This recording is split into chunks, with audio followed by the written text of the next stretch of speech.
We are now going to talk about stereochemistry and chiral molecules. First, we want to revisit isomers. We said that isomers were different compounds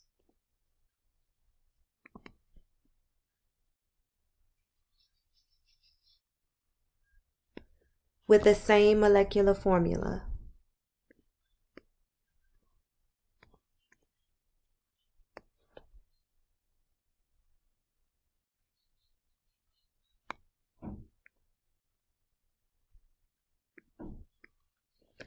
With isomers, we can break it into two categories.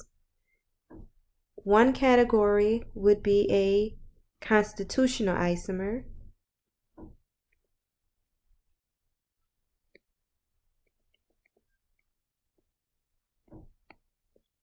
and we said that a constitutional isomer,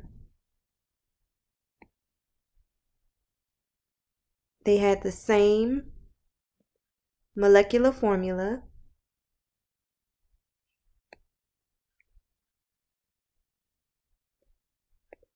but differ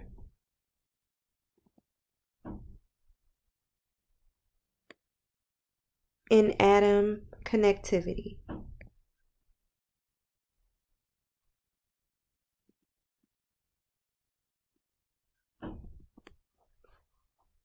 An example would be the following two compounds.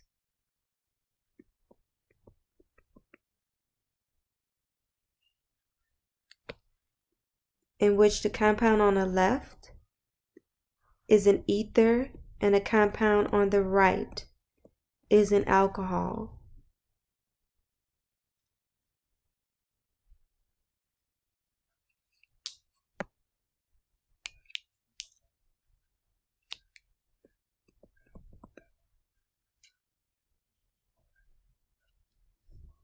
The compound on the left has 4 carbons,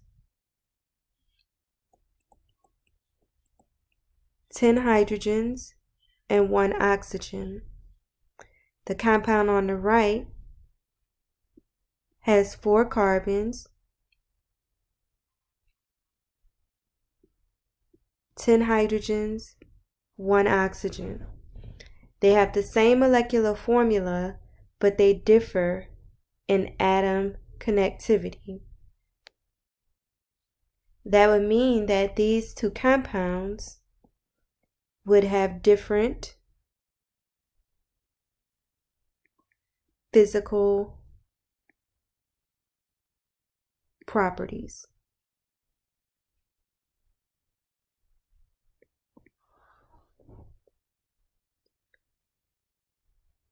Another way that we can classify an isomer, we said, were as stereoisomers.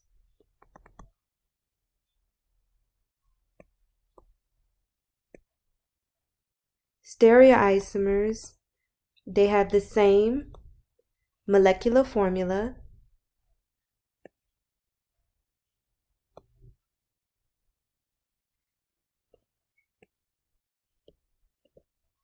but differ in spatial arrangement.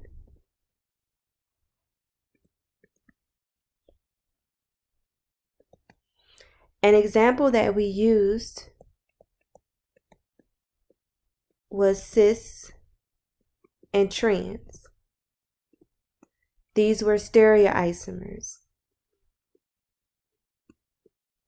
Here is an example of cis.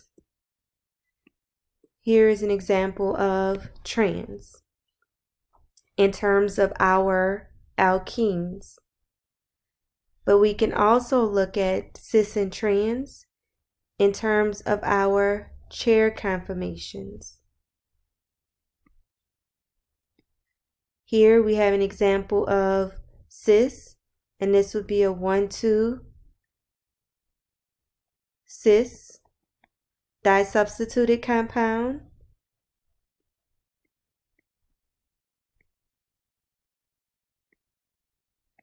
And here would be an example of trans, still a 1,2 disubstituted compound.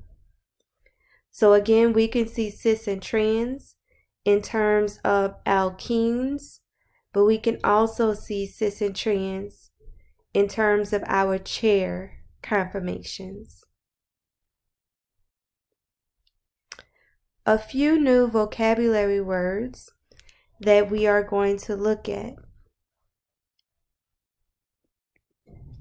The first being superimposable.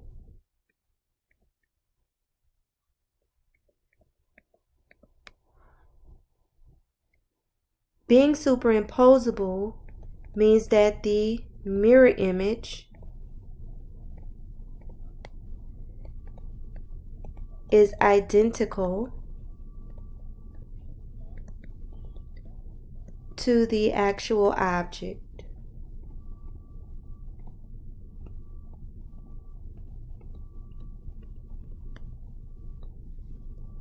Another vocabulary word that we want to understand is chiral. In order to be chiral, you're looking at a molecule that is not superimposable on their mirror image.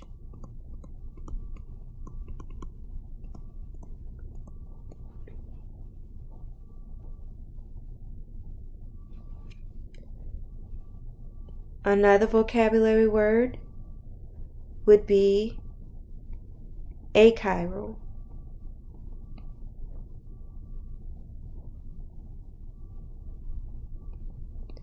Which would be a molecule that is superimposable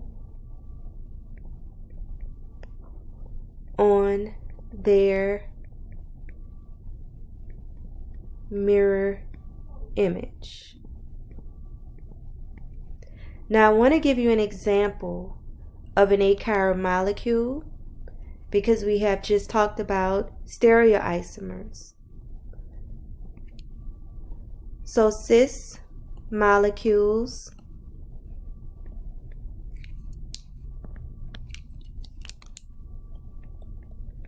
are considered achiral.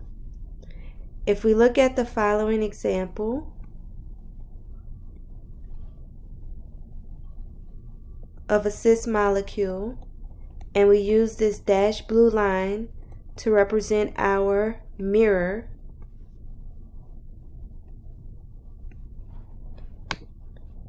and don't forget, here are our hydrogens. So don't forget to obey the octet rule. So with our cis molecules, they are mirror images.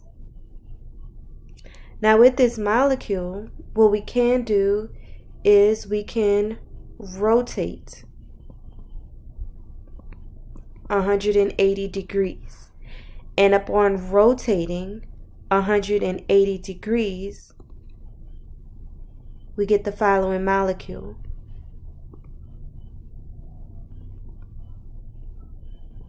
And what we notice is that this molecule and this molecule, they are the same.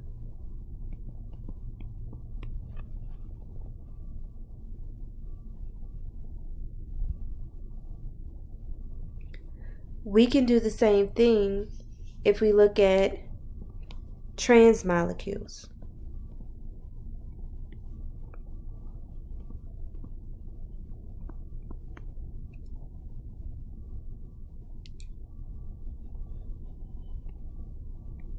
Again, not forgetting our hydrogens are here and here. And we're going to have the blue line represent our mirror.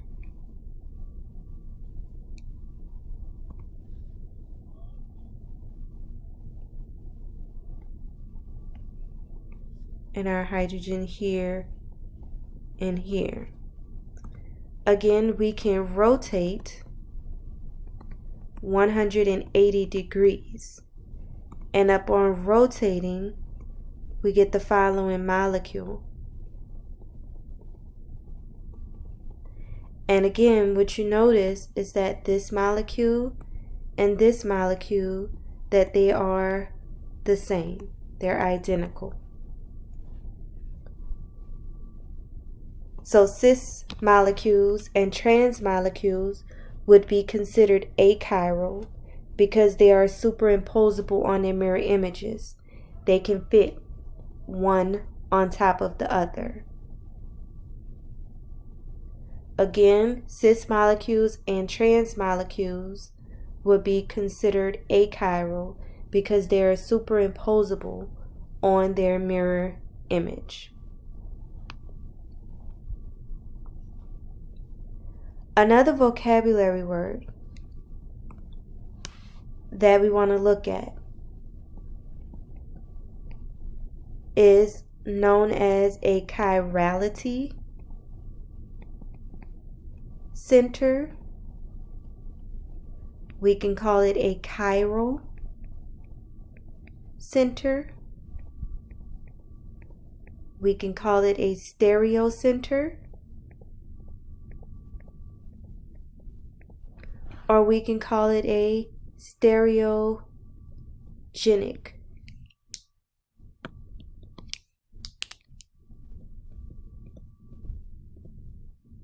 center.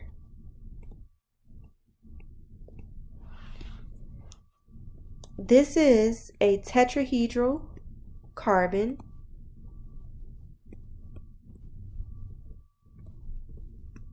bearing 4 different groups, or if you want to call those groups substituents. 4 different substituents.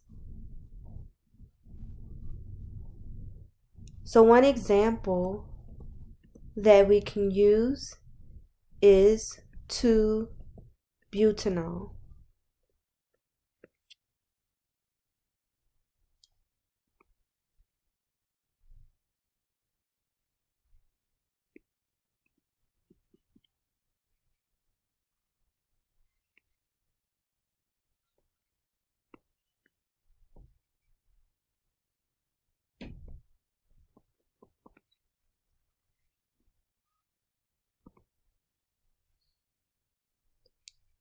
So here we would have, we can say OH,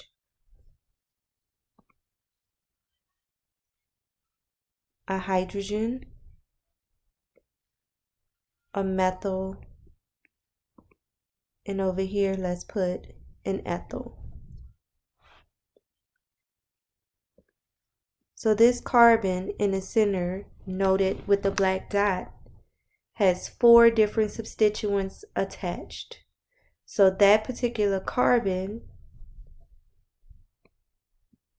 is known as a chiral center, chirality center, stereo center, or we can call it a stereogenic center because it has 4 different substituents attached.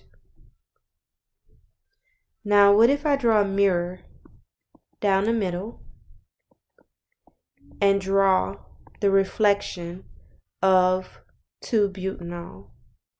So the OH would stay here, hydrogen here, methyl here, and our ethyl here. Now if we were to take these 2 structures, structure, we'll call the one on the left structure A, and the one on the right structure B. If we were to put them on top of each other, what we will notice is that the ethyl and hydrogen will not be superimposable on each other.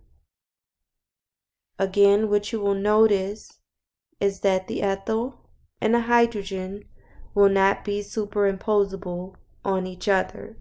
The OH and the methyl would, however, the hydrogen and the ethyl would not. So the example that we have here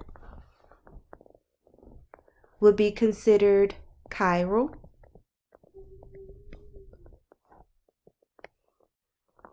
And what we notice is that it is a non-superimposable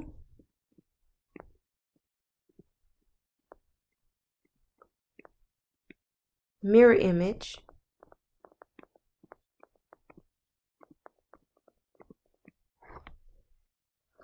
and we also notice that the atoms differ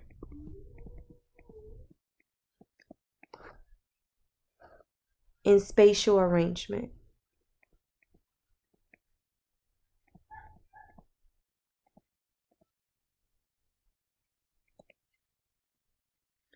And this itself is what we call an enantiomer. So molecule A and B would be considered an enantiomer. The relationship between molecule A and B would be considered an enantiomer. Again, the relationship between molecule A and B would be considered an enantiomer. Now let's look at more examples where we can see molecules bearing 4 different substituents.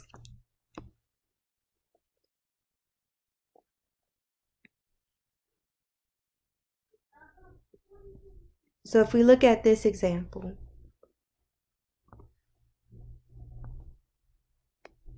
here we have a chiral carbon. How do we know that? Well, we have 4 carbons in this structure. So if you want, you can write the Lewis structure. So I have a carbon that should have 3 hydrogens. I have another carbon, and it's clearly showing the chlorine. Remember, we don't have to show the hydrogen, but we know that it's there. Another carbon with 2 hydrogens, and another carbon with 3 hydrogens. So it is this carbon that has 4 different substituents. It has a chlorine, it has a CH3, which is a methyl, and it has 2 carbons here, which is considered an ethyl, and then we also have a hydrogen here. So again, it is this carbon that is our chiral center.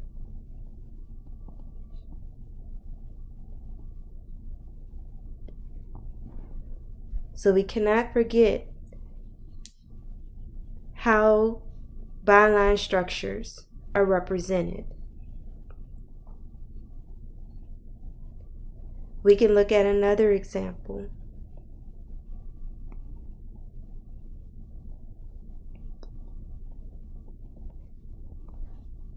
In which here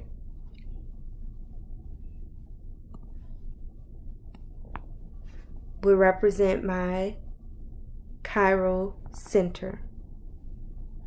And remember, the hydrogen is not written. Again, if you have to write the bond line structure, we have a carbon with 3 hydrogens, a carbon with 2 hydrogens, a carbon in which the OH is written. The hydrogen you don't have to write because it's in bond line. A carbon with 2 hydrogens, another carbon with 2 hydrogens, and a carbon with 3 hydrogens.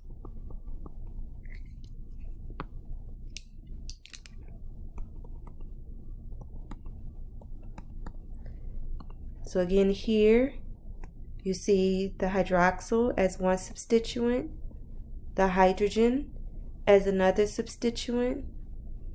Here you see 2 carbons, so that's an ethyl, and remember we can abbreviate ethyl as ET. And then over here you have 3 carbons, and remember that's propyl, which we can abbreviate as PR. So again, that is 4 different substituents in which this carbon again represents a chiral center. Another example.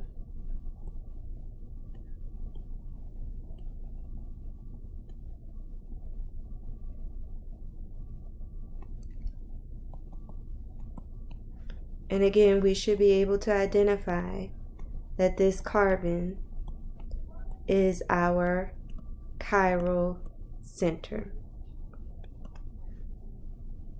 And remember that the hydrogen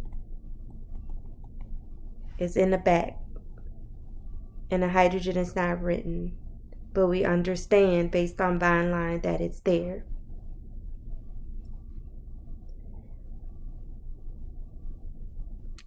However, if we look at this example,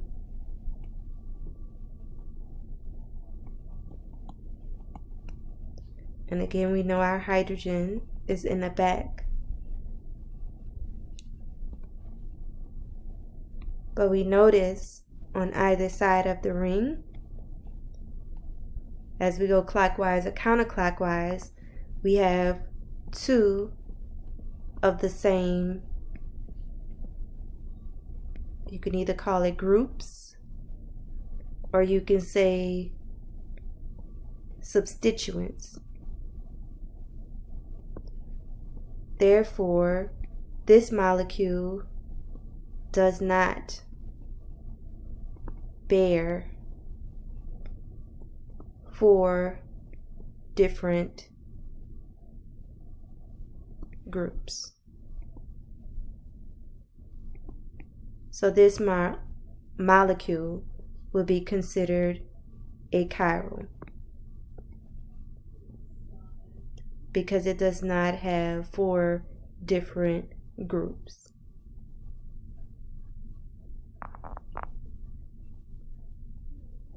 So let's look at an example of a painkiller that you may or may not be aware of. And its name is Darvon or Darvin. The structure for this molecule is what I'm drawing here. So we have an aromatic ring, another aromatic ring,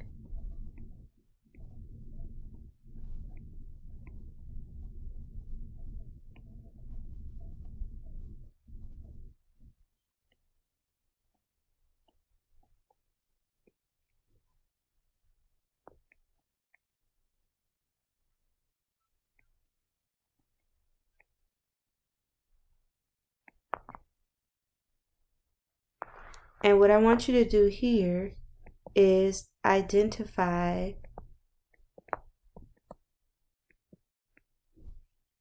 the stereocenter, which is the same as the chiral center that has to have 4 different substituents. So again, if you have to draw in your hydrogens, you draw them in so that you can see who has 4 different substituents.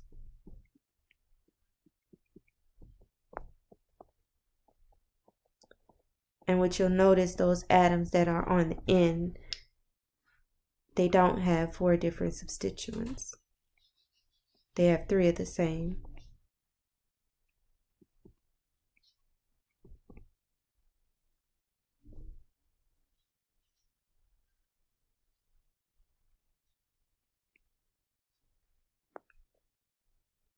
So if we look here, this carbon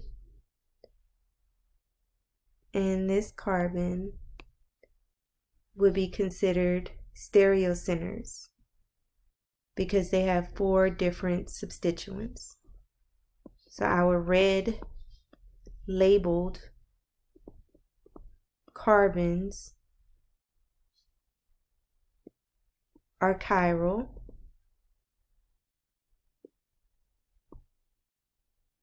because they have 4 different groups.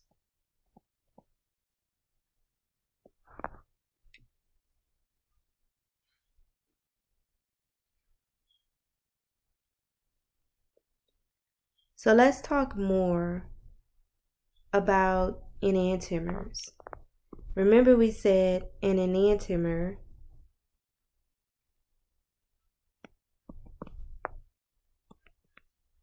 is going to have one superimposable mirror image, just like we stated above. It has a superimposable mirror image. So one example that we can look at is amphetamine, which was given during the World Wars to keep soldiers up. But it is a stimulant to treat ADHD.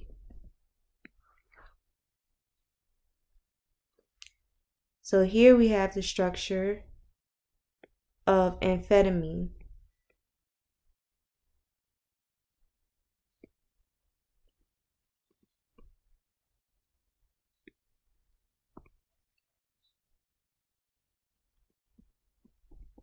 And if we put a mirror behind the structure, we get the following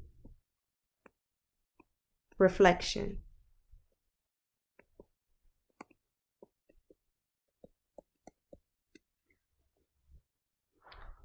In which these 2 images, image A, image B, are considered enantiomers of each other.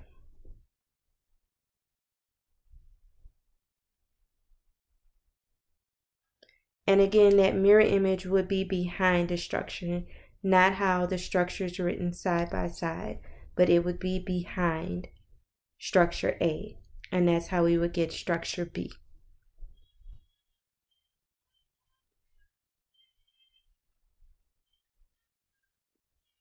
But if we looked at the following molecules of amphetamine,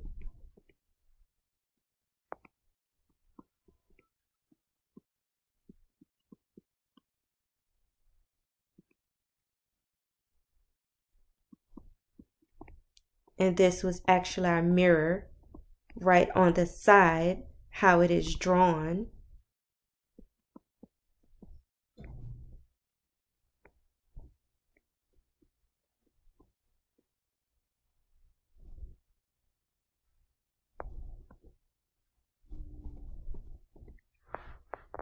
Then these molecules would be the same molecules.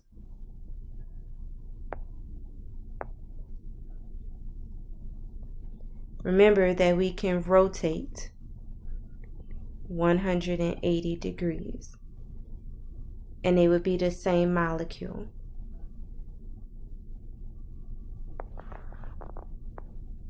Or if we decided to write the same structures in which we looked at the mirror where the aromatic ring is.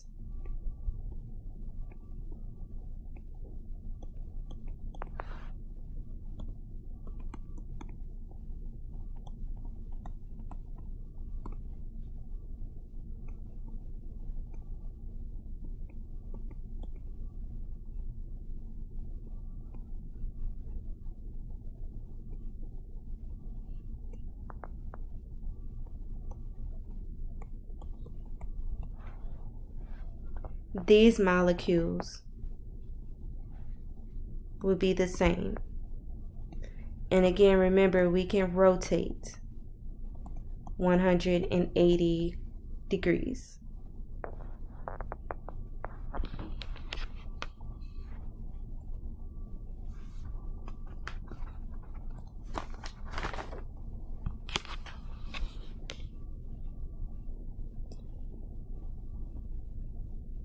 What we want to look at next is naming compounds by using what's called the Kahn-Ingold prelog system.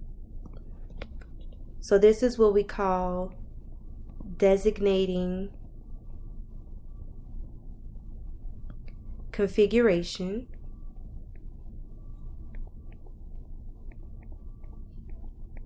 using the Kahn-Ingold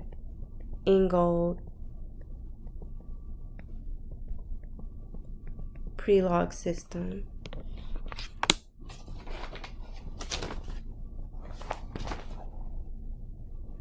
Which is the same as naming enantiomers, which we call the RS system.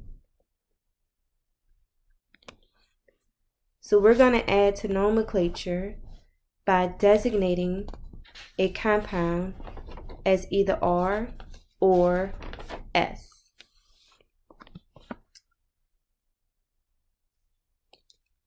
So if we use R, that means that the rotation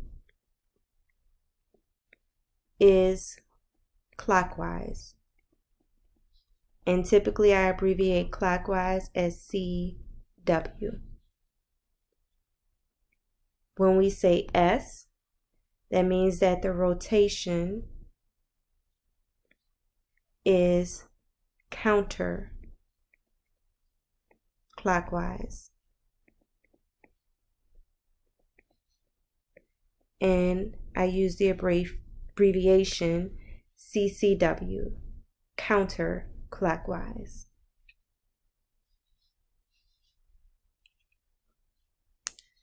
Now, designation is done by assigning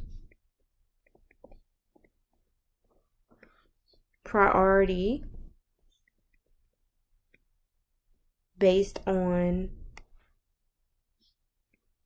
atomic number.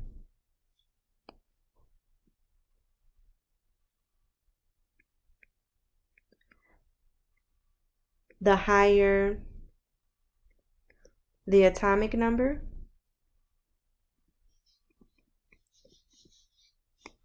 the greater the priority.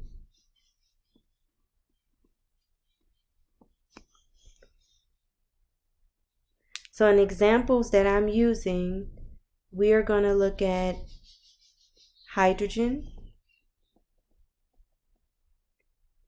We are going to look at carbon.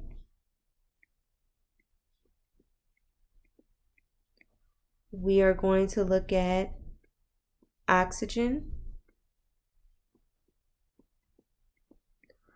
And we're also going to look at chlorine.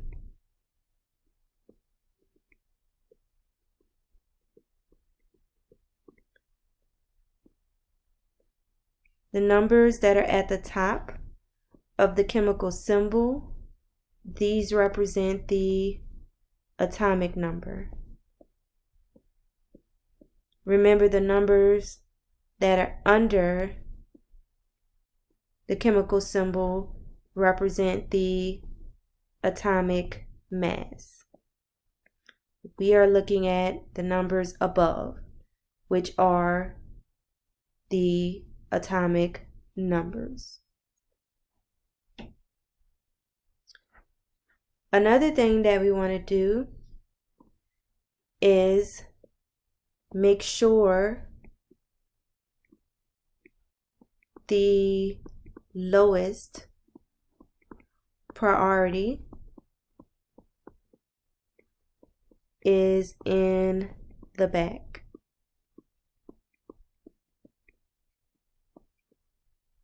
If the lowest priority is not in the back, we can apply the two swap method. And I'll show you exactly what that is. So let us look at the following example.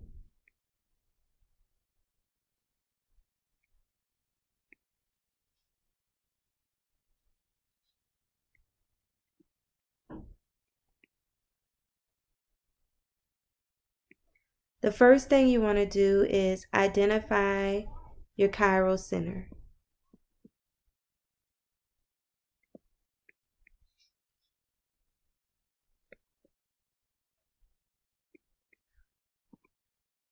This is my chiral center. The second thing that you want to do is assign priorities.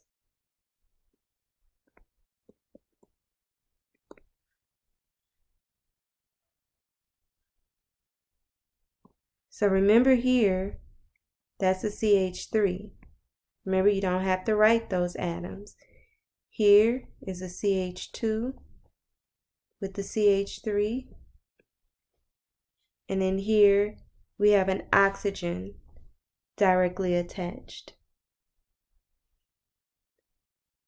So again, we want to make sure that we assign priority. Or let's start off with something simple. Let's put a hydrogen right here. Let's start off with something simple. We'll put a hydrogen right there. So we want to assign priority. Chlorine has the highest atomic number, so it is my priority number 1. Oxygen has the second highest atomic number. It is my priority 2. The carbon is directly attached to that chiral carbon, so it is my priority 3, and the hydrogen has the lowest priority. It is my priority 4. Now remember, when we have the dark wedge or the solid wedge, that means that it's in the front. And if we have the light wedge, that means that it's in the back. It's going behind. So in this case, we can say our third step, if needed, apply the two swap method.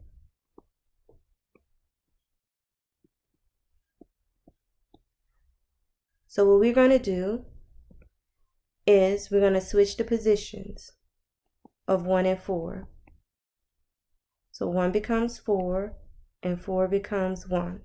But remember, we have to do two swaps. So we're going to swap here. 2 becomes 3 and 3 becomes 2. And we want to go ahead and scratch out our lowest priority, which is going to be number 4, after we have relabeled, which we've done in green. Then we want to follow the numbers from 1 to 2 to 3. If we follow those numbers, here's 1, here's 2, here's 3, we'll notice that we're going counterclockwise. So again, our direction is counterclockwise.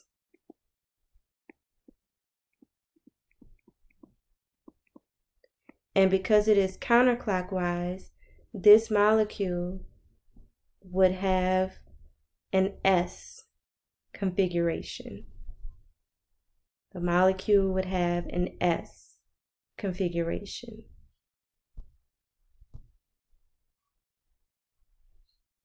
So these rules are what we want to follow.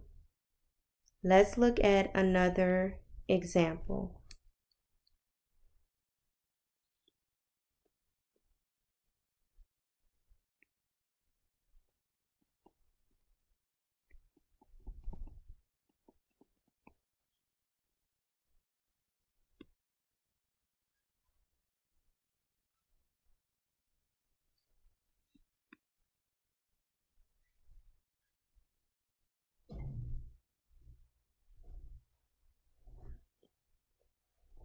So again, the first thing we want to do is identify our chiral center.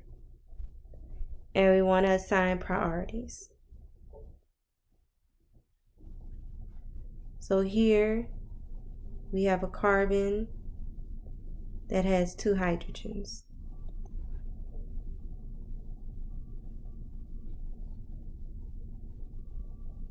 And then here we have a carbon that has 2 hydrogens. So right now both carbons are the same. Here we have a carbon that has 2 hydrogens, but here we have a carbon that has a hydrogen and another carbon. Basically it has a carbon on both sides, whereas this one only has 1 carbon.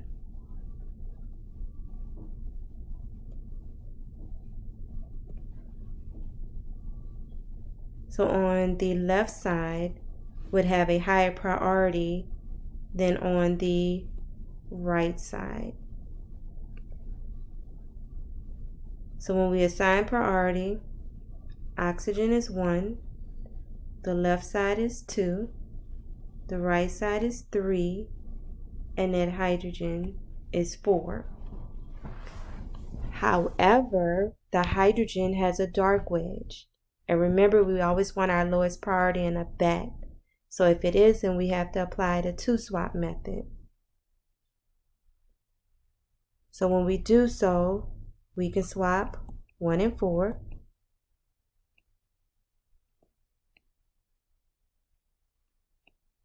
And we can swap 2 and 3. And remember I said we can scratch out our lowest priority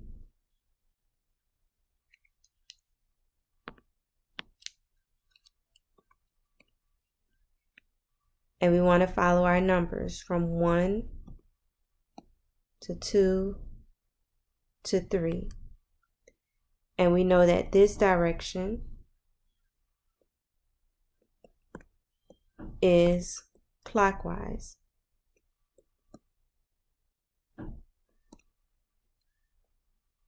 So it would be designated as R.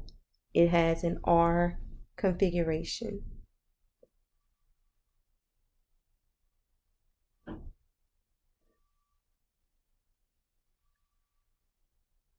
Let's look at another example.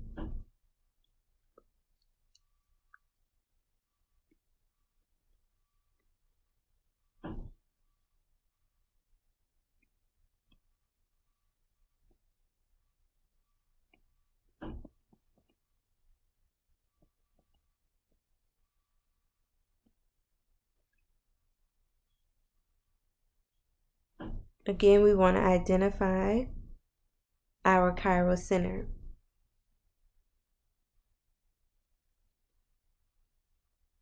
Here we have a carbon that has 3 carbons attached. And here we have a carbon that has 2 hydrogens attached.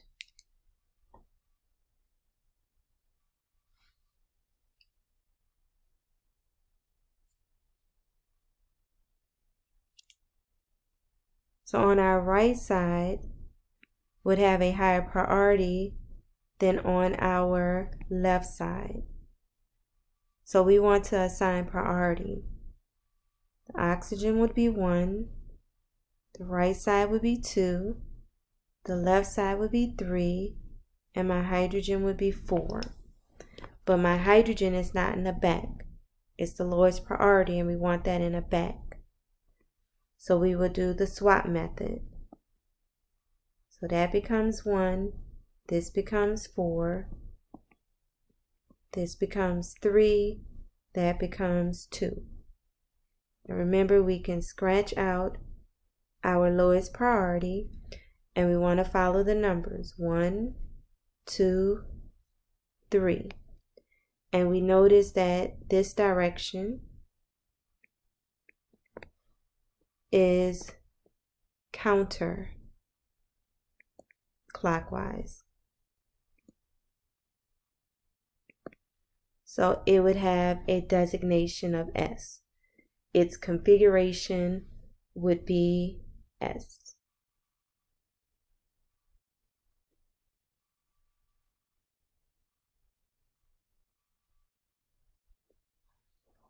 Let's look at another example.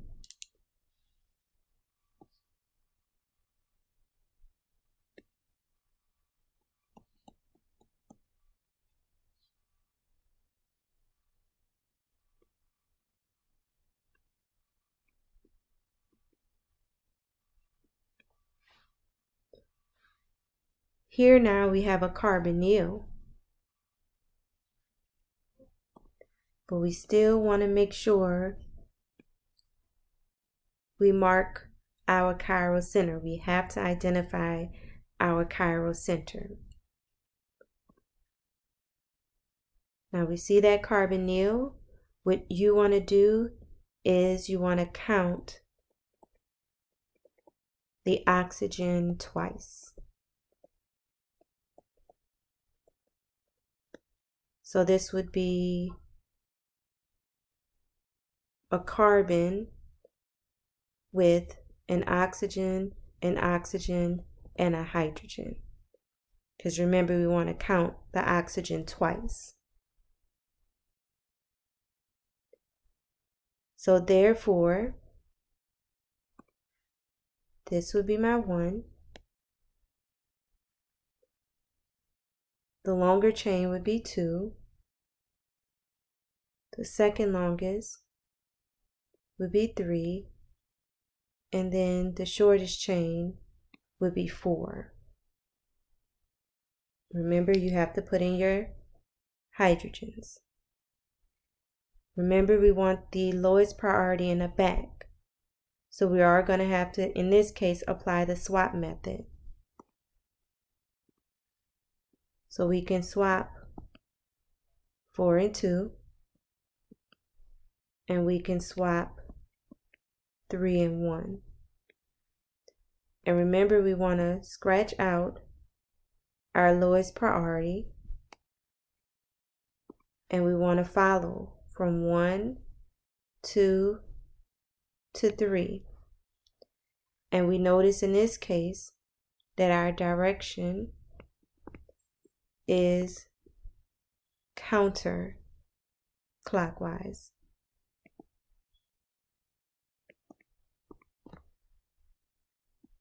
So that would be a configuration of S.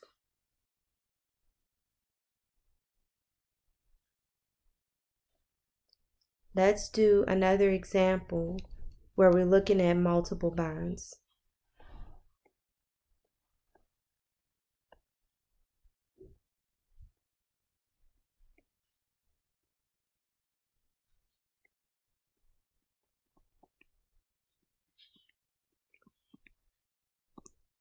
So here, when you see this double bond,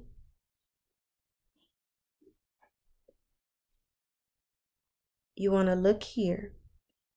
This particular carbon, you want to count the double bond twice. But this carbon on the end, remember, it has 2 hydrogens.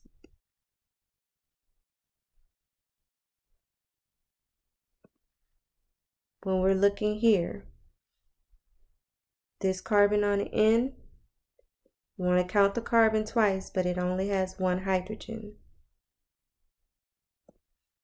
And then this carbon here, you want to count the carbon twice.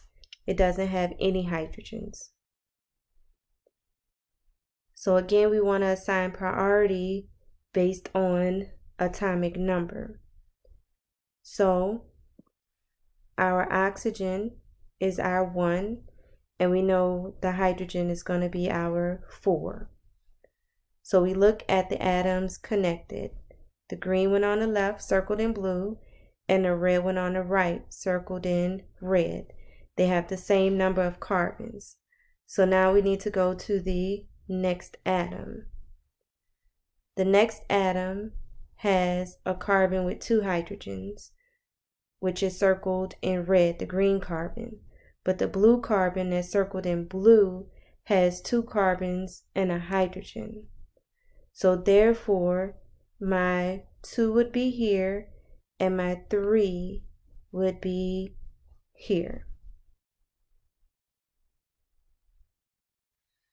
My lowest priority is in the back. So I can go ahead and scratch it out. I don't have to apply the swap method. And I can follow my numbers, 1, 2, and 3. And I notice that my direction is counterclockwise.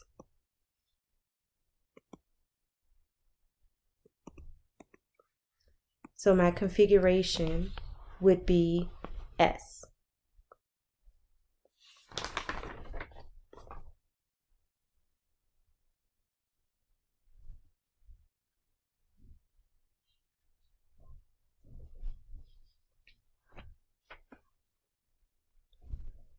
Now, one of the reactions we talked about previously was the hydrogenation reaction.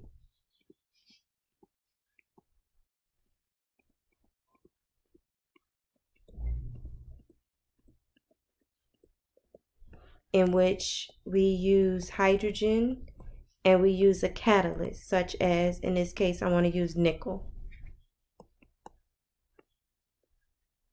So we can use the hydrogenation reaction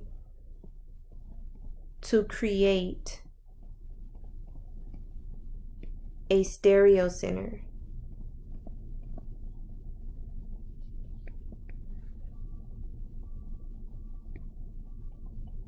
So here I have a ketone, and I can use my reagents, the hydrogen and nickel, and I'm able to go to an alcohol. So I'm able to generate a chiral center, which is the same as a stereocenter, while undergoing hydrogenation.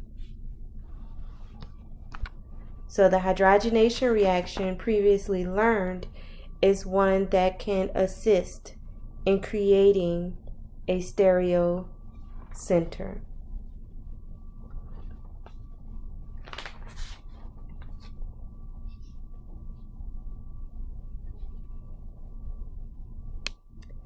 Being that we're talking about R and S, we can talk about its optical activity.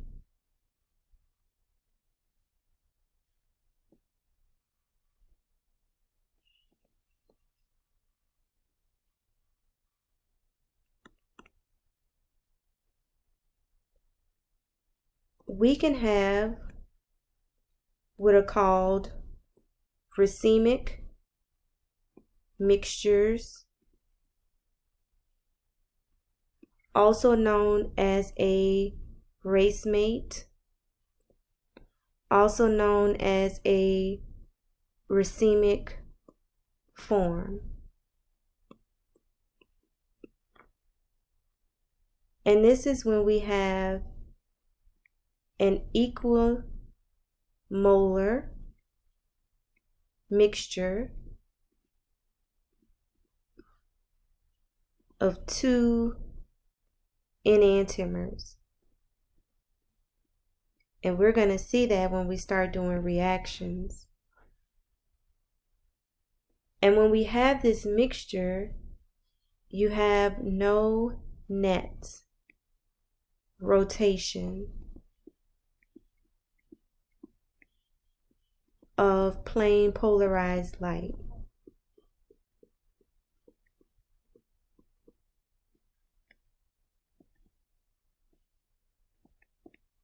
Because it cancels out.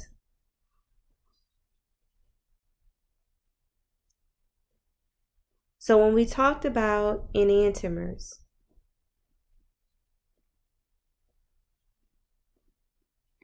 we said enantiomers have identical physical properties.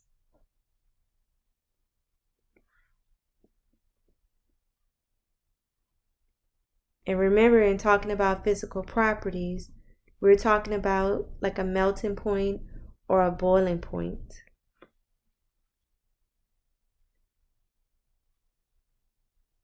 However, enantiomers have different behavior to plane polarized light.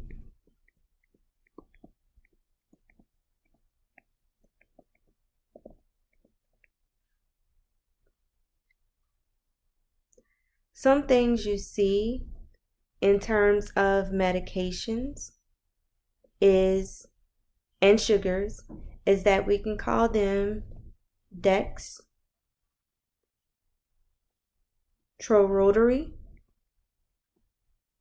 which is signified by the D, or we can use levo,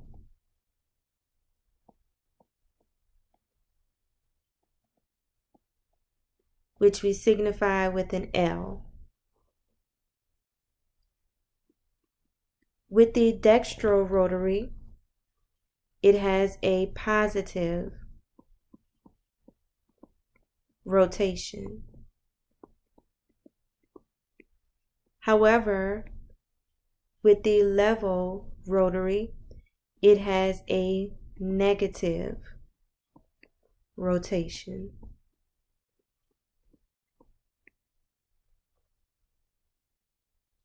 Now, when we talk about this particular rotation,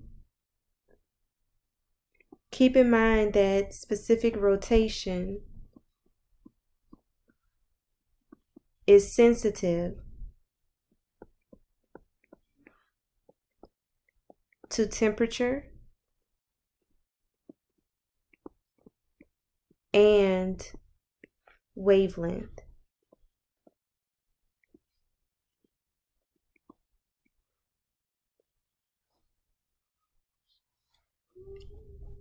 So we typically say that a molecule is optically active if it rotates light.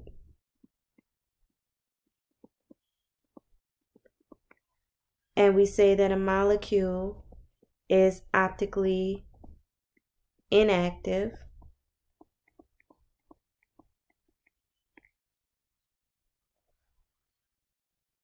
if it does not rotate light.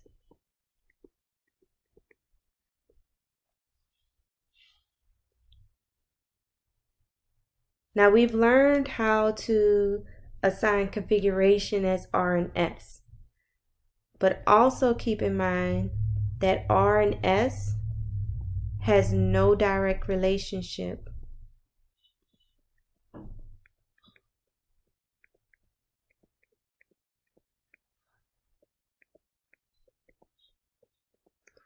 with positive and negative, meaning the dextrorotary or the levorotary. R and S refers to 3D arrangement. So spatial arrangement. Plus and minus refers to the direction of light, the direction in which light is going to be rotated.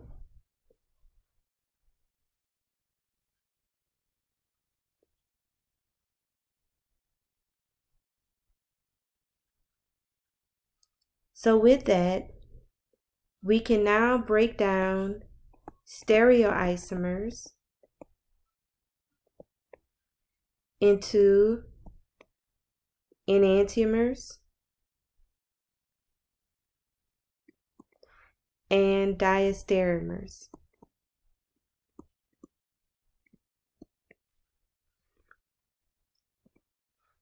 Remember that enantiomers are mirror images.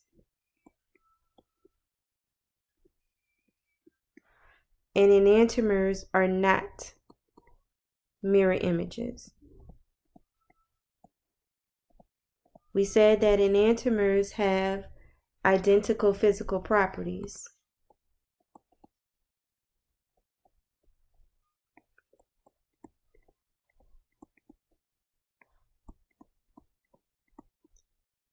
However, for diastereomers, they have different physical properties.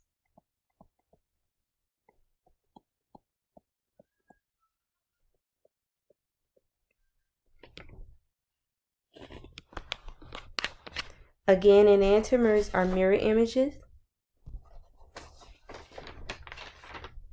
Diastereomers are not mirror images. Enantiomers have identical physical properties. Diastereomers have different physical properties. Examples that refer to enantiomers: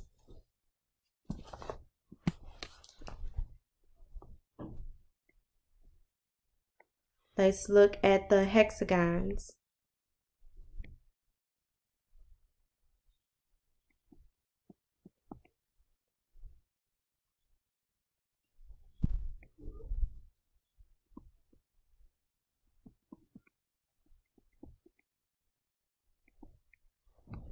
So the relationship here, these will be considered enantiomers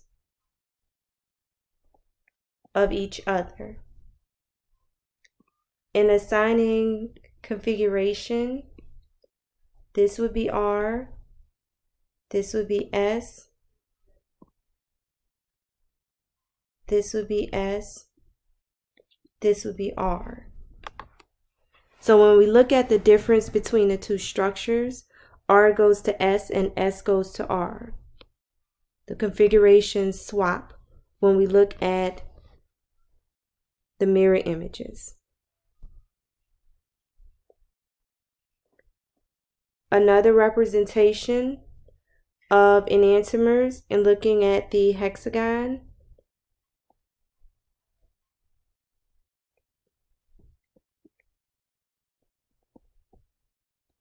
shown here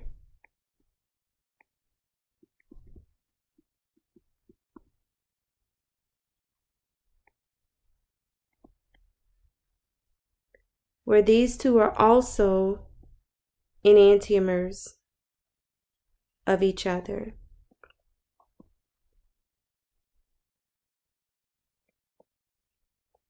Both stereocenters on the left structure being R, both stereocenters on the right structure being S. Again, you have R going to S and or S going to R, which represents, in looking at configuration, what an enantiomer is. Or we can also look at if they are non-superimposable mirror images of each other. Now remember, in talking about diastereomers, we used the example of cis and trans. These are examples of diastereomers. So in looking at the hexagon,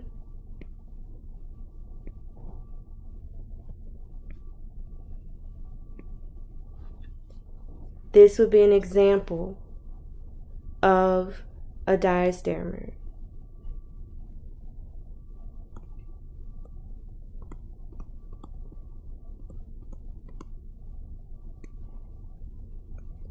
In which the image on the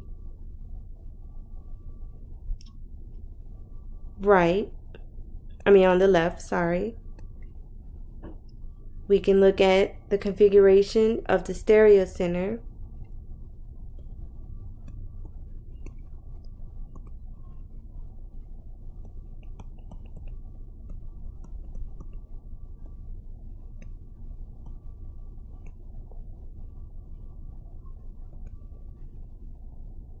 On the left, the green signified stereocenters would be R.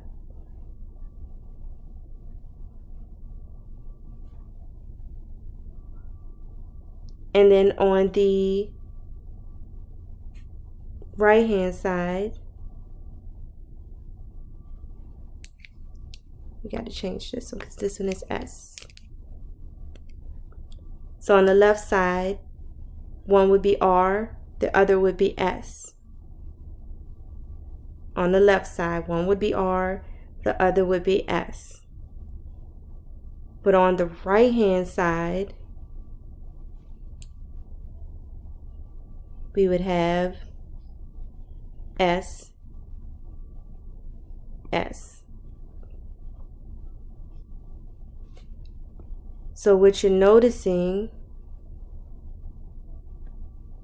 is that for a diastereomer, at least one stereocenter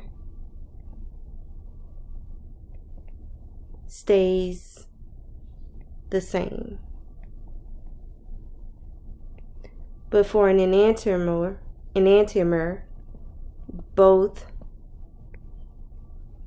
stereocenters change. For an enantiomer, both stereocenters change.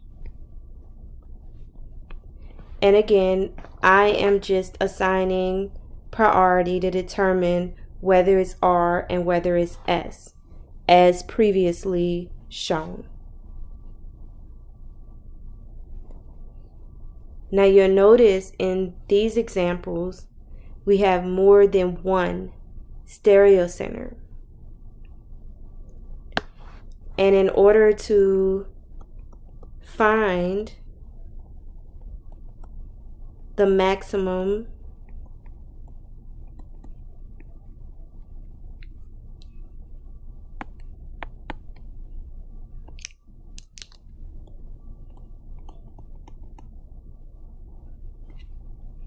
number of stereocenters, or stereoisomers rather, you would use the following equation: 2 raised to the n, where n is equal to the number of stereocenters. So we can use this equation in order to find the number of stereocenters.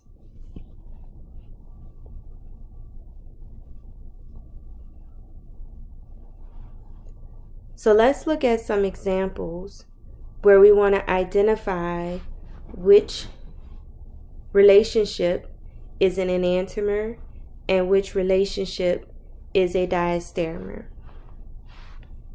So let's draw our examples out.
So here are examples, and we want to identify which relationship is an enantiomer and which relationship is a diastereomer.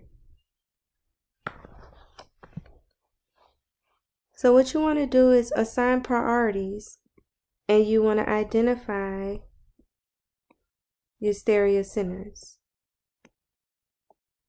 So that's what you want to do first. Identify your stereocenters, assign priority, determine a configuration as being R or S.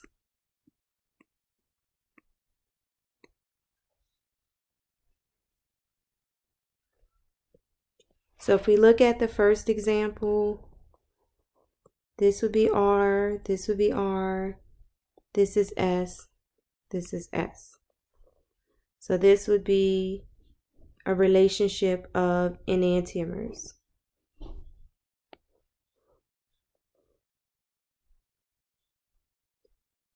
If we look at the second example, and again, you're assigning priorities. This would be R, this would be R, this would be R, but this would be S. So only one stereocenter changes. So this would be an example of a diastereomer.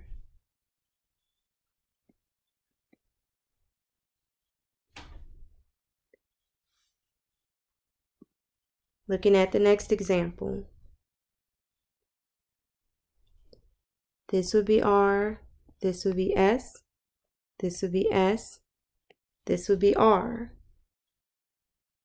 So this would be an example of enantiomers.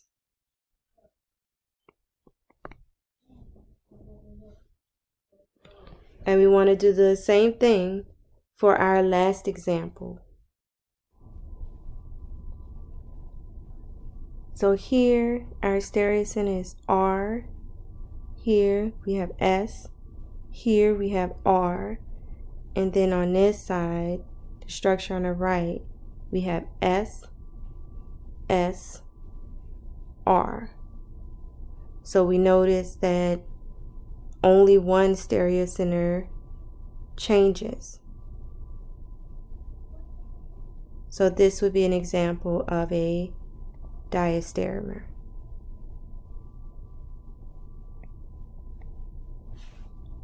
So again, all I did here was assign priority just like we had done previously.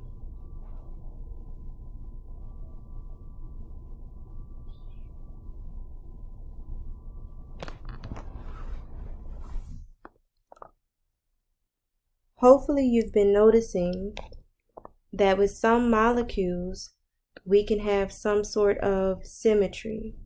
So what we want to talk about now is symmetry and chirality.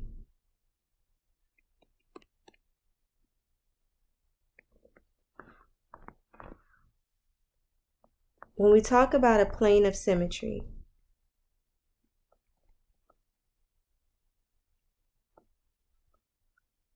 we also refer to that as a mirror plane, which you have seen used. This plane of symmetry is an imaginary plane that bisects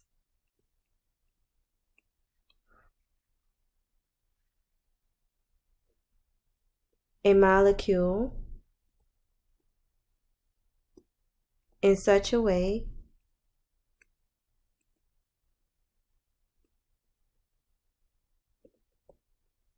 that the two halves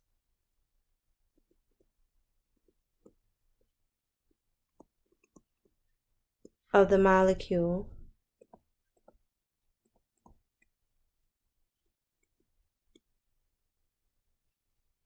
are mirror images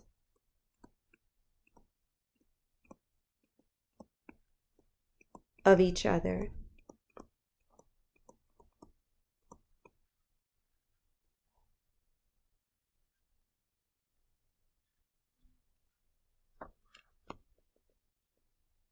So if we look at the following example,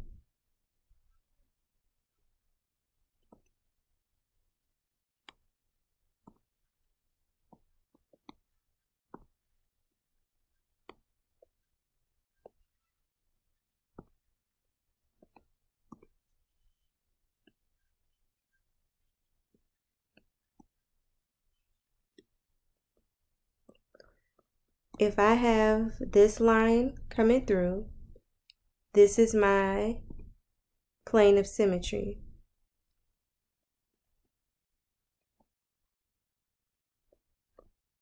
Where I'm showing two equal halves that are mirror images of each other.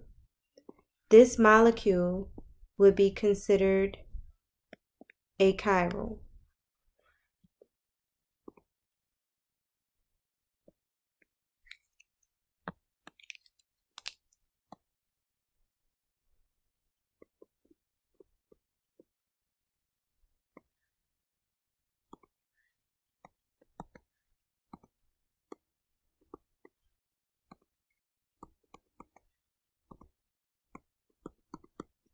But if I look at this molecule, what you'll notice is that this molecule has 4 different substituents. So we don't have a plane of symmetry. So this molecule would be considered chiral.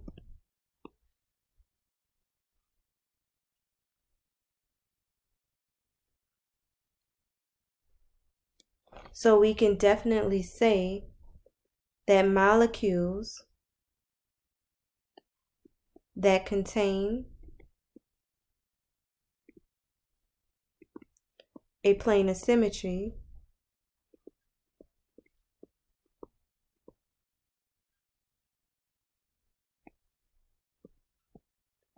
is not chiral, and we call that molecule achiral, as noted above.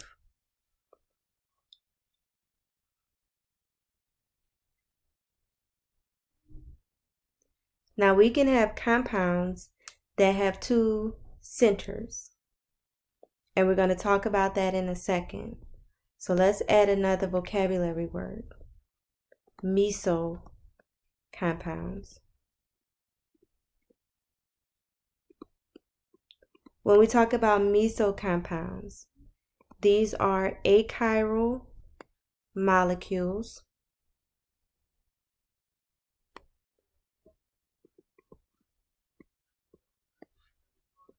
with a plane of symmetry, and they are not optically active. So again, another definition we want to add is a meso compound. These are achiral molecules with a plane of symmetry, and because they are achiral, we call them meso compounds because they are achiral and they have a plane of symmetry, so they will not be optically active. They will not rotate light. Another type of projection you will see is known as the Fisher projection. So this is another way that you will see structures drawn. Whenever you see a horizontal line,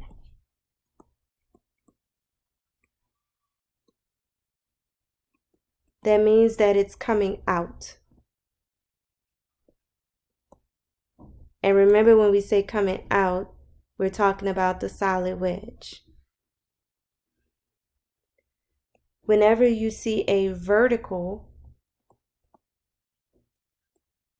line, that means that it is going behind. And that's what we noted with the dash wedge.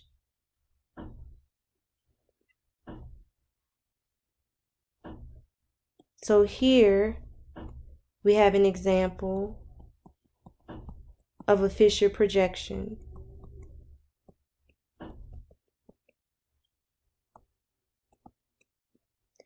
And remember that we can write this structure with the dark wedge and a dash wedge.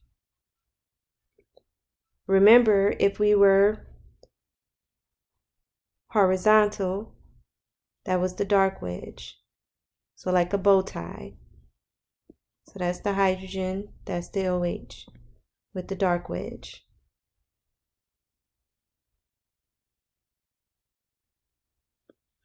And remember, if we were vertical, that's the dash wedge. So that's our ethyl and our methyl. So this is what a Fisher projection looks like. Now, if we're in a Fisher projection, we should be able to determine whether a compound is an enantiomer or a diastereomer. So let's look at the following example.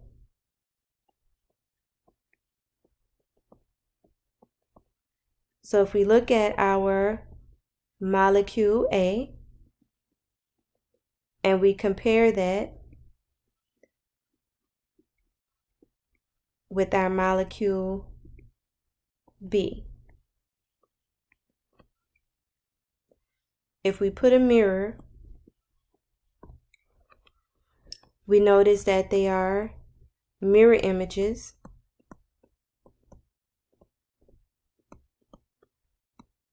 They are not superimposable. And if we label them as R and S, we would know that one would be RR and the other would be SS, that both configurations would change. So this would be an example of an enantiomer, because by definition, an enantiomer is a mirror image that is not superimposable.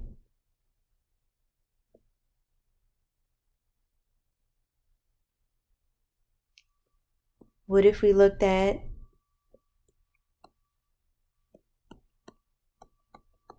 molecule A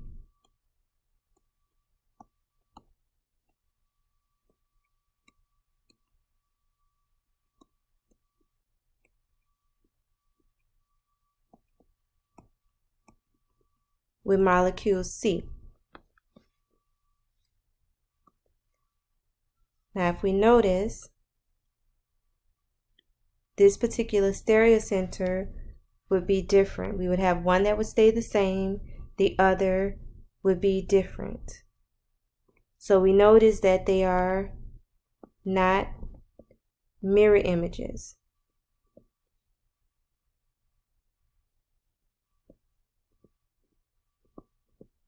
If we looked at the configuration, again, one stereocenter would be the same, the other would be different. So therefore, this would be an example of a diastereomer. And we should remember how to assign our configurations. So again, in an enantiomer, they have opposite configurations.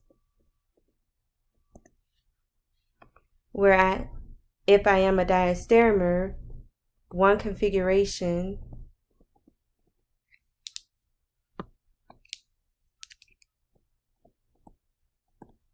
stays the same.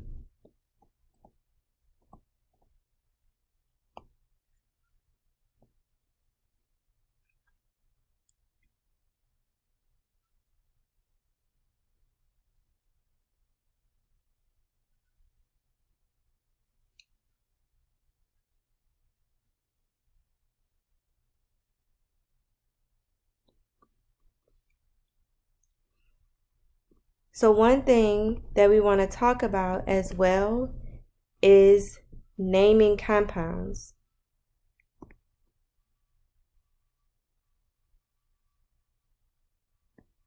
Using the RS system.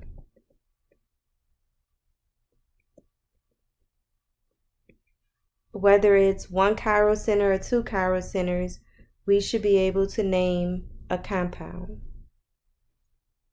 So we want to take a look at the following compound.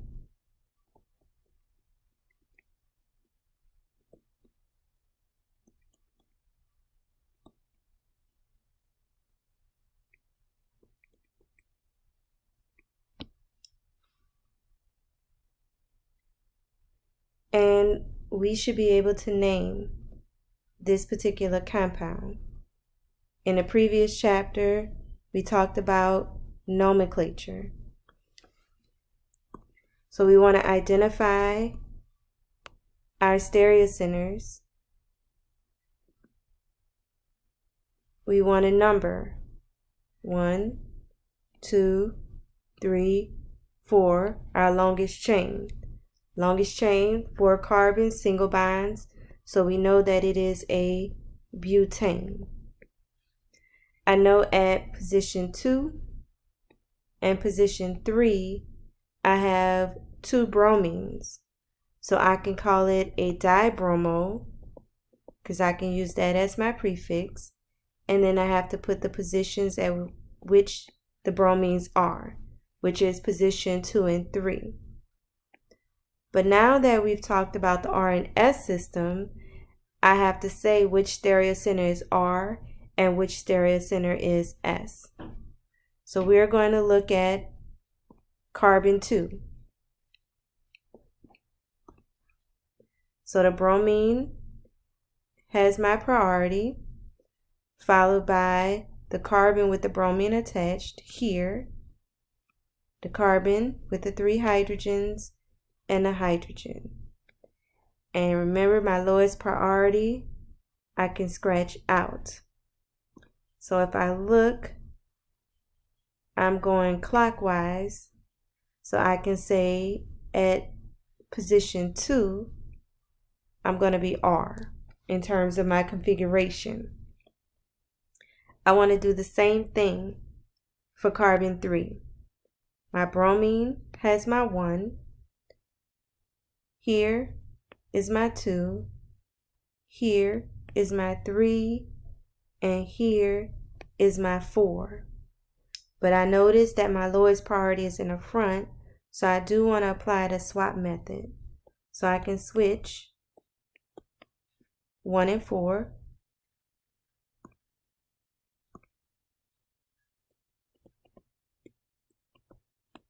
And remember, I have to do 2 swaps.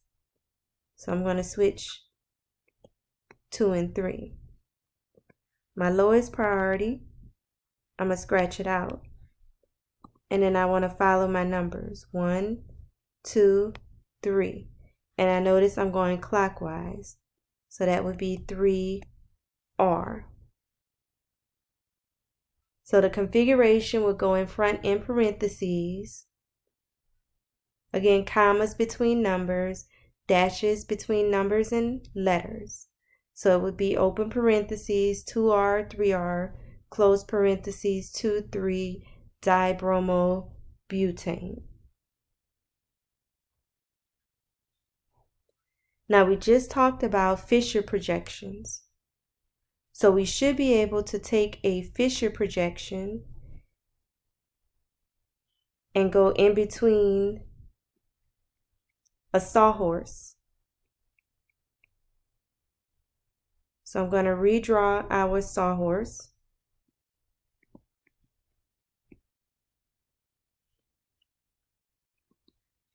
And basically you want your eyeball to look down on a molecule. And by you looking down on a molecule, remember here, these are your CH3s, these are methyls. So by you looking down on a molecule, so again, my eyeball is looking down.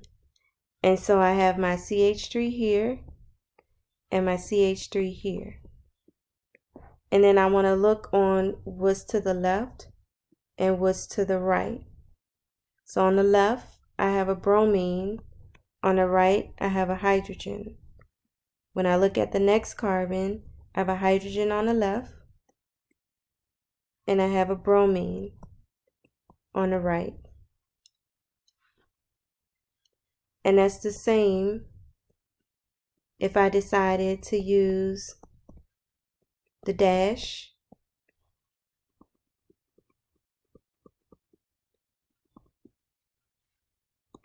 and the wedges, the solid wedge and the dash wedges.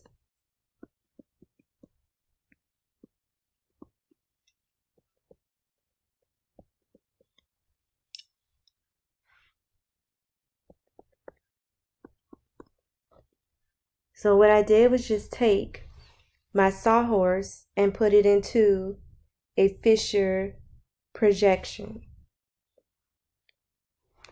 Remember, in what we've done thus far, that we can rotate 180 degrees. We cannot flip anything over, but we can rotate, if need be, 180 degrees.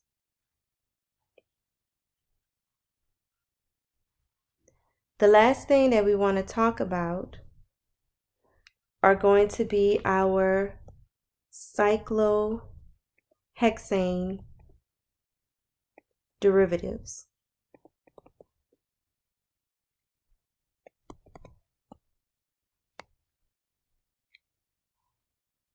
With our cyclohexane derivatives, we had 3 classes that we looked at. We had the 1,4 disubstituted, we had the 1,3 disubstituted, and we had the 1,2 disubstituted cyclohexanes. If we're looking at the cis relationship, they would be considered diastereomers. If we were looking at the trans relationship, they would also be considered diastereomers. Both would be considered achiral, the cis and the trans, because they contain a plane of symmetry.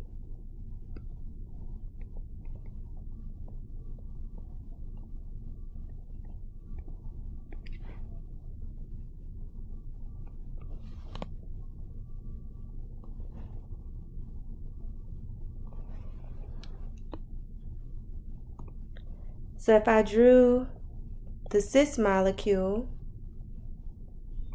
in a chair configuration,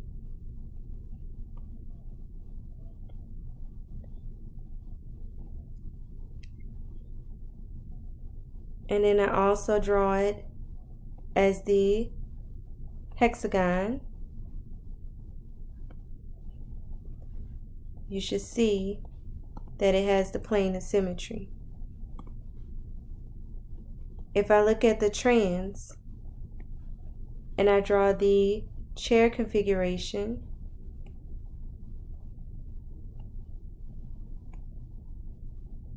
and I also draw the hexagon, again, you still have that plane of symmetry. So both the cis relationship and the trans relationship contain a plane of symmetry, would be considered achiral, and would be considered diastereomers. When we look at the 1,3, the cis would be considered a diastereomer. Again, it's achiral because it has a plane of symmetry.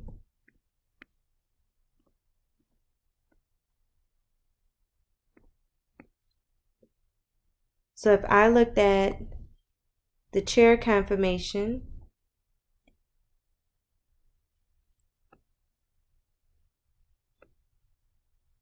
and I looked at the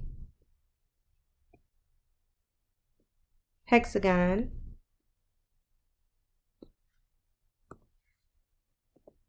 I have a plane of symmetry.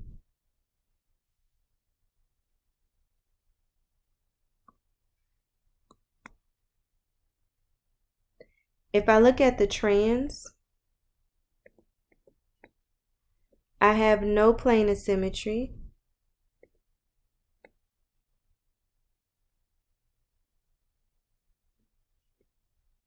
So it is considered a pair of enantiomers when we look at the trans.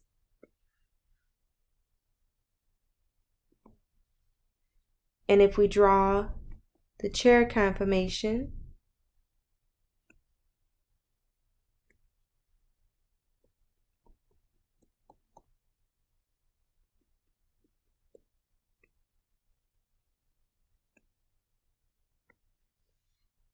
or if we look at the hexagon,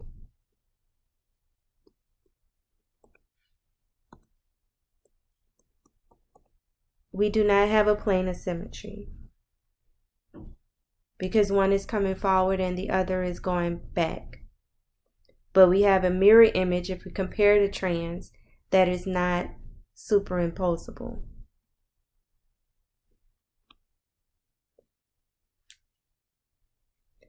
And lastly, if we look at the 1-2, if we look at the cis, they would be considered enantiomers. What we have is different conformation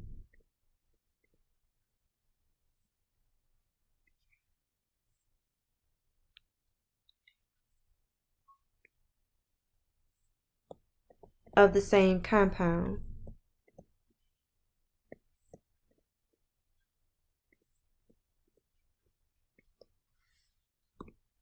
So if we draw our chair conformation,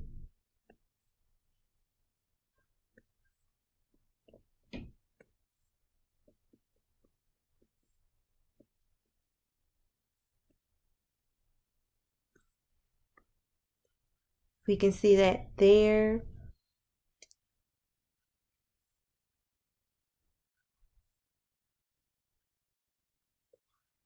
And if we look at the trans,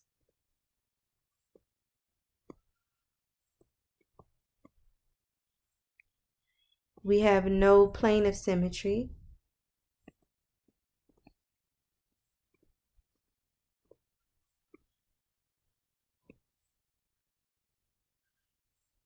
So it would be considered enantiomers. And if we look at drawings of our chair conformation,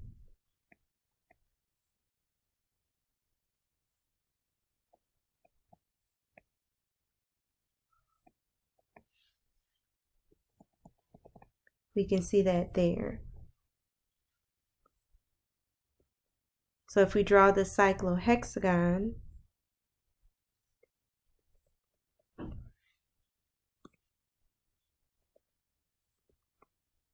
we don't have a plane of symmetry. We can do the same thing for the cis.